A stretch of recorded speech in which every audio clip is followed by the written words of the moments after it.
High weirs, good afternoon. Welcome to smart investor. వరుసగా రెండో రోజు కూడా మార్కెట్స్ లో రోరింగ్ ర్యాలీ కనిపిస్తుందని చెప్పుకోవాలి. సెకండ్ స్ట్రైట్ సెషన్ మంచి జోరు మార్కెట్ లో కనిపిస్తోంది. ఆల్మోస్ట్ సెన్సెక్స్ 430 పాయింట్ల లాభంతో ప్రస్తుతం ట్రేడ్ అయ్యి లాభంతో ఉంది. దాదాపు 24,214 పాయింట్ల దగ్గర ప్రస్తుతం ట్రేడ్ అవుతుంది. నిఫ్టీ 143 పాయింట్ల లాభంతో 7,365 పాయింట్ల దగ్గర ప్రస్తుతం ట్రేడ్ అవుతుందని చెప్పుకోవాలి. ఆల్మోస్ట్ 2 days లో సెన్సెక్స్ 1250 పాయింట్ల వరకు లాభపడింది. అండ్ బడ్జెట్ రోజున మనం ఇంట్రాడే లో నుంచి ఒకసారి చూసుకున్నట్టయితే 6825 లో టచ్ చేసింది. అక్కడి నుంచి ఇక్కడ వరకు దాదాపు 530 నుంచి 540 పాయింట్ల వరకు నిఫ్టీలో ర్యాలీ రావడం మనం చూస్తున్నాం. ఈ 2-3 days లో ఒకసారిగా పొజిషన్ చేంజ్ అయినట్టుగా మనం అర్థం చేసుకోవాలి. అండ్ బ్యాంక్స్ నుంచి వచ్చిన పాజిటివ్ న్యూస్, బ్యాంక్స్కి వచ్చిన పాజిటివ్ న్యూస్ మార్కెట్స్ లో ఈ ర్యాలీ రావడానికి ప్రధాన కారణంగా మనం చెప్పుకోవాలి. Reserve bank of India norms కొద్దిగా చేంజ్ చేసిన నేపథ్యంలో బ్యాంకింగ్ రంగానికి ప్రధానంగా PSU బ్యాంక్స్ దాదాపు 40,000 కోట్ల రూపాయల అదనపు నిధులు వాళ్లకు చేకూరబోతున్నాయి.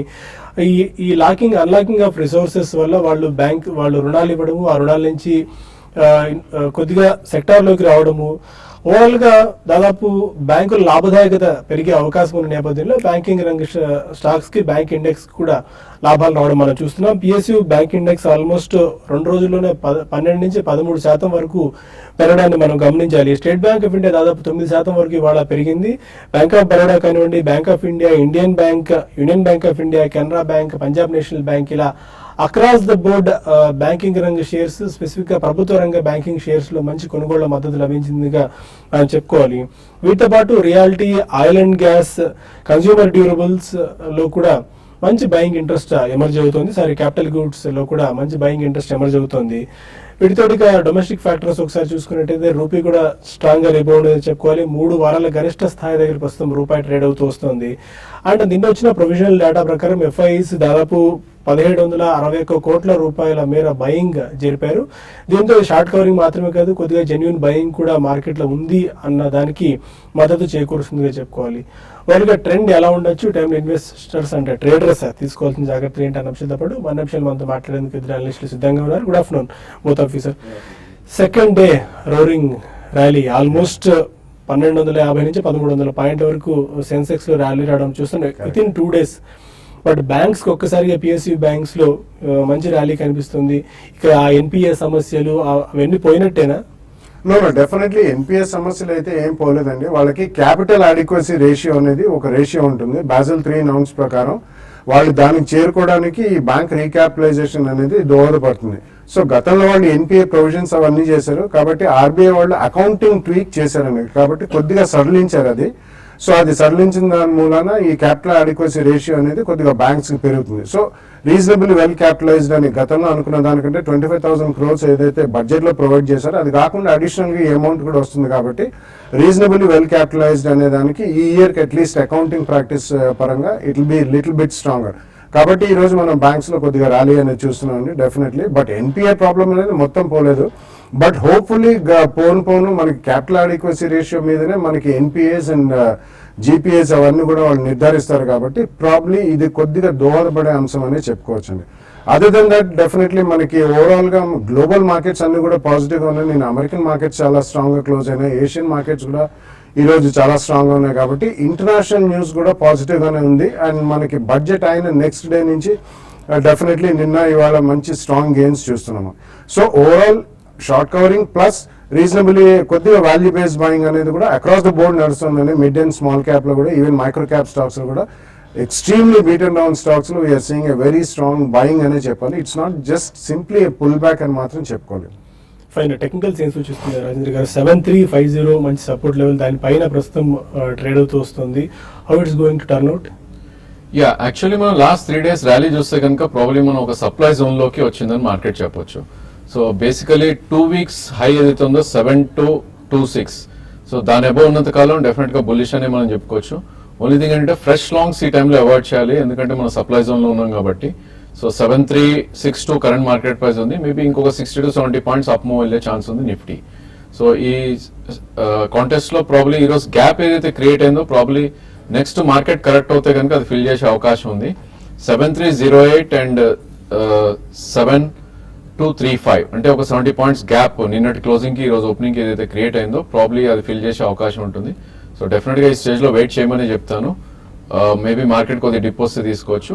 అండ్ 7170 ఏదైతే 20-day మూవింగ్ యావరేజ్ ఉందో ఆ స్టాప్ లాస్ పెట్టుకుని ట్రేడర్స్ బై ఆన్ డిప్స్ గా ఈ స్టేజ్ లో మనం చెప్పుకోవచ్చు. సో సినారియో అయితే డెఫినెట్ గా చాటికలీ కూడా మనకి కొద్దిగా చేంజ్ అయింది. ఇంతకుముందు సెల్ ఆన్ ర్యాలీస్ అనుకునే వాళ్ళం, ఎప్పుడైతే 200-day మూవింగ్ యావరేజ్ దాటిందో ప్రాబ్లీ ఆ ట్రెండ్ అనేది మనకి చేంజ్ అవుతుంది. సో చార్ట్స్ ప్రకారం మనం వెళ్ళాలంటే రెసిస్టెన్స్ అన్ని సపోర్ట్స్ అండ్ సపోర్ట్స్ అన్ని రెసిస్టెన్స్ అవుతా ఉంటాయి. Maybe market up side down and down side up అయినప్పుడు. సో ఇప్పుడు ఇంతకుముందు 7250 ఏదైతే రెసిస్టెన్స్ అనుకున్నామో అది ఇప్పుడు ఒక మేజర్ సపోర్ట్ గా ఉంటుంది. సో బై అండ్ డిప్స్ గా చెప్పుకోవచ్చు. అదేవిధంగా బ్యాంక్ నిఫ్టీ చూస్తే కనుక ఇది కొద్దిగా నిఫ్టీని అవుట్ పర్ఫార్మ్ చేసింది. ఎందుకంటే బేసికలీ గత 2-3 వారాలుగా చూస్తే కనుక అండర్ పర్ఫార్మ్ చేసిన బ్యాంక్ నిఫ్టీ ఇప్పుడు కొద్దిగా అవుట్ పర్ఫార్మ్ చేస్తుంది. So 15,000 psychological resistance level. So అది దాటిందంటే ప్రాబ్లీ లాస్ట్ మంత్ హై ఏదైతే ఉందో 15,565, అంటే ఇక్కడ నుంచి కూడా ఒక 450 to 500 పాయింట్స్ అప్ మూవ్ వెళ్ళే ఛాన్స్ ఉంది. బట్ అగైన్ సేమ్ థింగ్, ఈ రోజు గ్యాప్ క్రియేషన్ ఏదైతే ఉందో ప్రాబ్లీ అది ఫిల్ చేసే ఛాన్స్ ఉంటుంది. 14,450 అండ్ 14,760 ఈ మధ్యలోకి వస్తేనే మనం ఫ్రెష్ ఎంట్రీస్ తీసుకోవాలి. Otherwise I think we should avoid completely. Long positions ఉన్న వాళ్ళు మాత్రం ప్రాబ్లీ ట్రైలింగ్ స్టాప్ ఏదైతే 20-day మూవింగ్ యావరేజ్ ఉందో 14,340 స్టాప్ లాస్ పెట్టుకుని రన్ చేసుకోవాలి. ఫైన్, ఇంకా కొంతమంది కాలర్స్ లైన్ లో ఉన్నారు. ఫస్ట్ కాలర్ రాజమండ్రి నుంచి ప్రసాద్. హలో, అడగండి ప్రసాద్ గారు. సార్ నమస్తే అండి. సార్ నాది బ్యాంక్ ఆఫ్ ఇండియా పొజిషన్ ఉంది 118 లో. ఓకే, యావరేజ్ వచ్చి 118. హోల్డ్ చేయమంటారా లేదంటే యావరేజ్ చేయొచ్చా? ఇక్కడ పొజిషన్ మళ్ళీ ఎగ్జిట్ అయిపోయి కిందకు వస్తే బై చేయమంటారా? బ్యాంక్ ఆఫ్ అలాగే బిహెచ్ఎల్ కూడా ఉందండి 108 లో. BHEL bank of India okay BHEL. Okay fine అండి. యా, బ్యాంక్ ఆఫ్ ఇండియా చూస్తే కనుక మనకి లాస్ట్ 2 weeks గా 80 రూపీస్ నుంచి ఒక మంచి ర్యాలీ రావడం చూసామండి. 91/92 కరెంట్ మార్కెట్ ప్రైస్ ఉంది. బట్ డెఫినెట్లీ యావరేజ్ అయితే మీరు చేయకూడదు. 3-4 week హై ఏదైతే ఉందో ప్రాబ్లీ అక్కడ ఒక గట్టి రెసిస్టెన్స్ ఉండే అవకాశం ఉంది. సో 105 రూపీస్ మీ స్టాప్ లాస్. 105 వస్తే కనుక అక్కడ మీరు పొజిషన్ ఎగ్జిట్ అవ్వాలి ఇర్రెస్పెక్టివ్ ఆఫ్ పర్చేస్ ప్రైస్. అదేవిధంగా ఎగ్జిస్టింగ్ పొజిషన్ అయితే ఉందో ఈ రోజు గ్యాప్ నిన్నటి లో మనం 84 రూపీస్ స్టాప్ లాస్ పెట్టుకుని existing position I think you should hold. BHEL మాత్రం డెఫినెట్లీ 50% ఇక్కడ అమ్మమని చెప్తానండి. బేసికలీ స్టాక్ చూస్తే కనుక మనకి 100 కింద బ్రేక్ డౌన్ రావడం చూసాం. 2013 లోస్ కూడా బ్రీచ్ అయింది. సో ఇలాంటప్పుడు కొద్ది పుల్ బ్యాక్ వచ్చినా కూడా మళ్ళీ కిందకి వెళ్ళే ఛాన్సే ఎక్కువ ఉంటుంది. సో ఇక్కడ ఒక 50% మీరు అమ్మేసి మొన్నట్లో ఏదైతే ఉందో 90 రూపీస్ మీరు స్టాప్ లాస్ పెట్టుకోండి. 20-day మూవింగ్ యావరేజ్ అయితే 108, 109 ఉందో అక్కడ మీరు బ్యాలెన్స్ పొజిషన్ ఎగ్జిట్ అయిపోవచ్చు. అండ్ మరో కాలర్ ఉన్నారు. Hello sir. అదే రాజు గారు. సార్ అరవింద మిల్స్ 250 లో సెల్లింగ్ చేశాను సార్. నిన్న సెల్లింగ్ చేసుకోమని చెప్పారు, అడిగితే సెల్లింగ్ చేసాము. 5లో సెల్లింగ్ చేయండి అన్నారు, చేసాము. అది ఉంచమంటారా తీసేసేయమంటారా సార్? 258. ఐ థింక్ కరెంట్లీ 266 ఉందండి. నిన్న మనం చార్ట్ ప్యాటర్న్ చూస్తే కనుక బుల్లిష్ ఎంగల్ఫింగ్ ప్యాటర్న్ అనేది ఒకటి ఫామ్ అయింది మనకి. సో మీరు ఎగ్జిస్టింగ్ పొజిషన్ ఆల్రెడీ ఈ స్టాక్ మనకి 236 నుంచి 66 మూవ్ అయింది కాబట్టి ప్రాబ్లీ మార్కెట్ కరెక్ట్ అవుతే మేబీ 258 నుంచి 256 మధ్యలోకి వచ్చే ఛాన్స్ ఉంది. బట్ ఏదైనప్పటికీ 274 అయితే 20-day మూవింగ్ యావరేజ్ ఉందో ఆ స్టాప్ లాస్ పెట్టుకుని ప్రస్తుతం అయితే షార్ట్ పొజిషన్ హోల్డ్ చేయండి. ఇంకా మరిన్ని కాల్స్ అండ్ ఈమెయిల్స్ తీసుకునే ముందు ఒక చిన్న బ్రేక్ తీసుకుందాం. బ్రేక్ అంటే ముందు గోల్డ్ షాప్స్ ప్రస్తుతం హైదరాబాద్ సహా జంట నగరాలు అండ్ ఆంధ్ర తెలంగాణలో 3 రోజుల పాటు జ్యువెలరీ షాప్స్ బంద్కు పిలుపునిచ్చాయి. ఎందుకంటే కేంద్ర ప్రభుత్వం ఈ మధ్య 2 లక్షల రూపాయల కంటే గోల్డ్ ఎవరైనా ఎక్కువ కొనుగోలు చేస్తే అందుకు సంబంధించి పాన్ నెంబర్ ఖచ్చితంగా కోడ్ చేయాలనే నిబంధనలు కఠినతరం చేసిన నేపథ్యంలో జ్యువెలర్స్ అంతా కూడా దీన్ని వ్యతిరేకిస్తూ 3 రోజుల పాటు బంద్ పిలుపునిచ్చారు. ఇది ఎలాంటి పరిణామాలకు దారితీయబోతున్న అంశాలు బయట రూపంలో మహాబలేశ్వరరావు గారు AP bullion importers association president మాట్లాడుతున్నారు. ఒకసారి ఆయన బయట విందాం. భారత ప్రభుత్వం బంగారంపై కొత్తగా ఒక ట్యాక్స్ను విధించారండి. అదే సెంట్రల్ ఎక్సైజ్ 1% అని. సెంట్రల్ ఎక్సైజ్ వల్ల వ్యాపారస్తులకు, కంసాలి వాళ్లకు, అన్నిటికంటే ముఖ్యమైన కస్టమర్స్కు చాలా ఇబ్బందికరంగా ఉంటుంది. వీళ్ళు ప్రతి చోట మొత్తం డీటెయిల్స్ ఒక ఫామ్లో ఫిలప్ చేసి ఇవ్వాల్సి వస్తుంది. దీనివల్ల చాలా ఇబ్బందులు కలుగుతాయి. గోల్డ్ అనేది ఎక్కడ తీసుకెళ్ళినా డబుల్ చేసుకోవచ్చు. అది అనాది కాలంగా వచ్చేది, ఇప్పటిది కాదు. కాబట్టి దీని మీద గవర్నమెంట్ మాకు ఒక ఉత్సాహాన్ని కల్పించి ఎంకరేజ్మెంట్ ఇవ్వాలి. కానీ ఈ విధమైనటువంటి ట్యాక్సులు విధించి ప్రజలకు 1000 మంది వ్యాపారస్తులు, ఇన్ని అసోసియేషన్స్, కాబట్టి ఇంత ఇబ్బందులు మేము ఇదివరకు అన్ని అనుభవించాం కాబట్టి ఇంకా ఉండకూడదని మా యొక్క ఉద్దేశంతో ఈ యొక్క స్ట్రైక్ నిర్వహిస్తున్నాము. గవర్నమెంట్ దీన్ని తప్పకుండా తెలుసుకొని అయ్యే ఇబ్బందుల వల్ల వాళ్ళకు వచ్చే ఆదాయం కన్నా ఇబ్బందులు దానికి 10-20 ఇంతలు ఉన్నాయి కాబట్టి ఇది విధించకూడదని నేను గవర్నమెంట్ వారిని కోరుతున్నాను. మరి ఇక మరిన్ని మెయిల్స్ అండ్ ఫోన్ కాల్స్ తీసుకునే స్మార్ట్ ఇన్వెస్ట్ లో చిన్న బ్రేక్ తీసుకుందాం.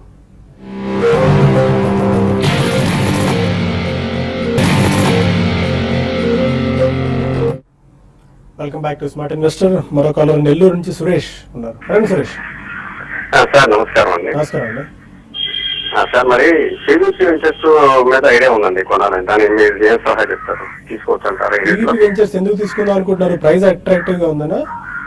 ఏమండి ఎందుకు ప్రైస్ తక్కువ ప్రైస్ ఉందని తీసుకుందాం అనుకుంటున్నారా? తక్కువ కాదండి, ఇంతకుముందు ఎవరో అదే మన కుటుంబరావు గారు రికమెండ్ చేశారని తెలిసింది. అందువల్ల అంటే నాకు యాక్చువల్ తెలియదు, దాని గురించి అడుగుతున్నాం sir. TDP ventures, Putluru Varaprasad ventures. Basically మీరు తీసుకున్నారంటే ప్రాబ్లీ డెడ్ క్యాట్ బాండ్స్ అని మనం అనుకొని తీసుకోవాలండి. Probably currently around 5 rupees stock price ఉంది. సో 5 రూపీస్ మీకు పోతుంది అయినా పర్లేదు అనుకుంటే డెఫినెట్లీ మీరు అటెంప్ట్ చేయొచ్చు. అదర్వైజ్ ఐ థింక్ ఇట్లాంటి స్టాక్స్ అవాయిడ్ చేయాలి. ఈ స్టాక్ మనం చూస్తే కనుక 2008 లో 244 రూపీస్ నుంచి ఆల్మోస్ట్ విత్ ఇన్ 1.5 year లోనే 6 రూపీస్ దాకా రావటం చూసాం. అదేవిధంగా మళ్ళా స్పెక్యులేషన్ 60 దాకా వెళ్ళటం చూసాం. సో గత 2 years గా మాత్రం స్టాక్ 11 రూపీస్ నుంచి 4 రూపీస్ రేంజ్ లో ట్రేడ్ అవుతుంది. సో రిస్క్ టు రివార్డ్ అనేది ఆల్మోస్ట్ ఈక్వల్ ఉంది. అంటే 5 రూపీస్ మీరు పోతాయి అనుకుంటే మీరు బై చేయొచ్చు. ప్రాబ్లీ స్పెక్యులేషన్ లో ఒకవేళ డెడ్ క్యాట్ బౌన్స్ అనుకొని మనం 11-12 వస్తే కనుక మీరు ఎగ్జిట్ అయిపోవాలి. హైదరాబాద్ నుంచి కుమారి మరో కాలర్. నమస్తే అండి. మదర్సన్ ఉన్నాయండి మాకు. ఈ రేట్ లో సెల్ చేయమంటారా, ఉంచుకోమంటారా? అలాగే అశోక్ లేలాండ్ కూడానండి. మదర్సన్ ఏ ప్రైస్ లో తీసుకున్నారండి? 225 లో తీసుకున్నామండి. అశోక్ లేలాండ్ ఏమో 90 లో తీసుకున్నాం. Okay. Motherson Sumi and Ashok Leyland. Yeah probably రెండు కూడా ఈ స్టేజ్ లో హోల్డ్ చేయొచ్చండి. మదర్సన్ సుమి మొన్న ఒక న్యూ బాటమ్ చూసినా కూడా ప్రాబ్లీ 205 నుంచి పుల్ బ్యాక్ రావడం చూసాం. సో మీ ట్రేడింగ్ కోసం తీసుకొని ఉంటే కనుక 205 ఏదైతే లో చూస్తున్నామో మనం లాస్ట్ మంత్ లో, అది మీరు స్టాప్ లాస్ పెట్టుకోవాలి. అదేవిధంగా ఈ stock around 50-day moving average వస్తే కనుక కరెంట్లీ 240 ఉంది. మేబీ 265 and 270 వస్తే కనుక మీరు ప్రాఫిట్స్ బుక్ చేసుకోవాలి. ఈవెన్ అశోక్ లేలాండ్ కూడా మనకి ఒక 50% ప్రాఫిట్ అనేది ఈ స్టేజ్ లో బుక్ చేయొచ్చండి. కరెంట్లీ అరౌండ్ 93-94 ఉంది. ఎందుకంటే దీని స్వింగ్ అనేది మనకి అరౌండ్ 94 నుంచి మేబీ 77 దాకా వెళ్ళటం చూస్తున్నాం. సో 50% మీరు ఇక్కడ అమ్మండి. అండ్ ర్యాలీ వచ్చి 9900 ఏదైతే ప్రీవియస్ స్వింగ్ హై ఉందో అక్కడికి వస్తే కనుక బ్యాలెన్స్ అమ్మండి. అదేవిధంగా ఈ స్టాక్ ని మనం ట్రేడింగ్ కి యూజ్ చేయాలండి. ప్రాబ్లీ 85 and 80 మధ్యలో వస్తే కనుక you should రీబై the stock. Warangal నుంచి కార్తిక్ మరో కాలర్. కార్తిక్. నా దగ్గర ఒక 5 స్టాక్స్ ఉన్నాయి సార్, దాని గురించి తెలుసుకోవాలనుకుంటున్నాను. ఆర్ఎస్ సాఫ్ట్వేర్ 85 లో 50 ఉన్నాయి. ఎస్బిఐ 173 లో 100 ఉన్నాయి. డిష్ టీవీ 87 లో 50 ఉన్నాయి. ఐడియా 105 లో 50 ఉన్నాయి. ఫెడరల్ బ్యాంక్ 49 లో 50 ఉన్నాయి. ఉంచాలా సార్, హోల్డ్ చేయాలా సార్, సెల్ చేయాలా sir? Okay. I think banks అన్ని కొద్దిగా నెక్స్ట్ వీక్ చూడండి, ఈ రోజు నిన్న ఇవాళ కొంచెం మంచి ర్యాలీనే వచ్చింది. So next week definitely I think కొద్దిగా మొత్తం కాకపోయినా కానీ 50% కొంచెం బుక్ చేసుకుంటే ప్రాఫిట్స్ లేదు, కొద్దిగా స్వల్పంగా లాస్ ఉన్నా మళ్ళీ కొద్దిగా పడే ఛాన్స్ ఉందండి. బ్యాంకింగ్ లో స్పెసిఫిక్ న్యూస్ మూలాన అన్ని కూడా పెరిగాయి. సో నా ఉద్దేశం ప్రకారం ప్రాబ్లీ నెక్స్ట్ వీక్ లో ఎక్కడైనా కొంచెం రివర్స్ అయినప్పుడు అన్ని కూడా ఒక 50% క్వాంటిటీ అమ్మి మళ్ళీ అదే బ్యాంకింగ్ పడ్డప్పుడు కొనుక్కుంటే if you have a 2-year view definitely ఇవన్నీ కూడా మంచి లాభాలే ఇస్తాయండి మీకు. బట్ కరెంట్ ర్యాలీలో మాత్రం కొద్దిగా ఒకసారి యావరేజ్ కాస్ట్ తగ్గించుకోవడానికి ప్రయత్నించండి. తాడేపల్లిగూడ నుంచి వాసు కాలర్. హలో అడగండి వాసు గారు. హలో, గుడ్ ఆఫ్టర్నూన్ సార్, అడగండి, వినిపిస్తుంది. ఎక్సెస్ బ్యాంక్ 410 రూపాయలు కొన్నానండి షేర్లు, హోల్డ్ చేయమంటే అమ్మన్నారు. వాసు గారు ఒకసారి మీ షేర్ రిపీట్ చేయండి. ఎక్సెస్ బ్యాంక్ అండి 400 రూపాయల నుంచి కొన్నాను. ఓకే. యా యాక్సిస్ బ్యాంక్ చూస్తే కనుక 422 దగ్గర ఒక గట్టి రెసిస్టెన్స్ వచ్చే ఛాన్స్ ఉందండి. కరెంట్లీ 407 ఉంది. సో ఆల్రెడీ ఈ స్టాక్ 3 days లోనే 374 నుంచి 407 ఉంది కాబట్టి మీది almost near to the price ఉంది. ఐ థింక్ 50% ఇక్కడ మీరు ఎగ్జిట్ అవ్వాలండి. అదేవిధంగా బ్యాలెన్స్ 50% 393 దగ్గర మీరు స్టాప్ లాస్ పెట్టుకోవాలి. బట్ 422 నుంచి 427 వస్తే కనుక మీ టోటల్ పొజిషన్ మీరు ఎగ్జిట్ అవుతే ప్రాబ్లీ మళ్ళీ డిప్స్ లో మీరు యాడ్ చేయొచ్చు. అనంతపురం నుంచి దేవి మన కాలర్. అడగండి దేవి గారు. ఒకసారి మీరు రిపీట్ చేయండి షేర్. Sir ONGC. ఓకే, తీసుకుందాం అనుకుంటున్నారా? తీసేసుకున్నాను సార్, 215 లో బై చేశాను, ఓకే 194 వచ్చింది సార్ ఇప్పుడు. ఉమ్. ఎట్లా సార్ హోల్డ్ చేయాలా, stop loss target Rajendra sir చెప్తారేమో. ONGC. అట్లే సార్ ఇంకోటి, మేము సబ్స్క్రైబ్ చేస్తుంటే బ్యాంక్ డీటెయిల్స్ అవన్నీ యాడ్ చేసుకోవడానికి చాలా కష్టంగా ఉంది సార్, ఆన్లైన్ బ్యాంకింగ్. మీకు ఆన్లైన్లో ఇంకా అవ్వట్లేదండి అది, ఎందుకంటే పేమెంట్ గేట్వే సింక్రనైజ్ అవ్వలేదు. మీరు డైరెక్ట్గా మీ బ్యాంక్ అకౌంట్ నుంచి మేము ఇచ్చిన అకౌంట్కి ట్రాన్స్ఫర్ చేసి దానికి సంబంధించిన డీటెయిల్స్ మెయిల్ చేయండి, మీ సర్వీస్ యాక్టివేట్ అవుతాయి. ఓఎన్జీసీ చూస్తే కనుక మంత్లీ చార్ట్స్ లో ఆల్మోస్ట్ ఇది lower lows and lower highs మనం వెళ్ళటం చూస్తున్న స్టాక్స్ ని. సో ఐ థింక్ చాలా వీక్ గా ట్రేడ్ అవుతున్న stock below 20-day moving average కూడా ట్రేడ్ అవుతుంది చూస్తున్నాం. సో మాక్సిమం పుల్ బ్యాక్ వస్తే కనుక మీకు 206, 207 దాకా వచ్చే ఛాన్స్ ఉంది. అక్కడ డెఫినెట్లీ మీరు కొద్దిగా స్వల్ప నష్టాలను కూడా బుక్ చేయాలి.